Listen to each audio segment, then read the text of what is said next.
Rinnovar u installazzjoni ta' tagħmir ġdid fit-taqsima kardiorespiratorja tal-Isptar Ġenerali ta' Għawdex waslu biex minn din il-klinika qed jingħataw 21 servizz marbuta ma' speċjalitajiet kardiovaskulari u respiratorji.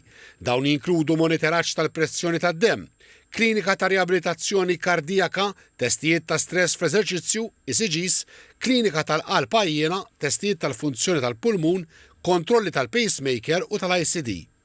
Fl-inaugurazzjoni tat-taqsima, il-Ministru għas-Saħħa Ġewwa Bela ħabbar li s-servizzi ser jitilgħu għal 23 fil-ġimgħat li ġejjin. Komplajiet li dan il-proġett wettaq fit-8 xhur bħala parti mill-preparazzjonijiet għal faċilitajiet estiżi f'dan l-isptar. B'investiment li laħħaq €500,000 sar ir-rinnovar u t-tagħmir ġdid tat-taqsima kardiorespiratorja tal-Isptar Ġenerali ta' Għawdex.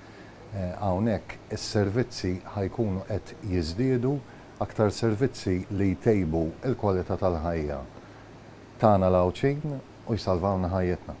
Il-Ministru għas-Saħħa qal l-investiment fit-taqsima kardiorespiratorja se jissokta tant li bħalissa għaddej il-proċess għax-xiri ta' żewġ magni oħra.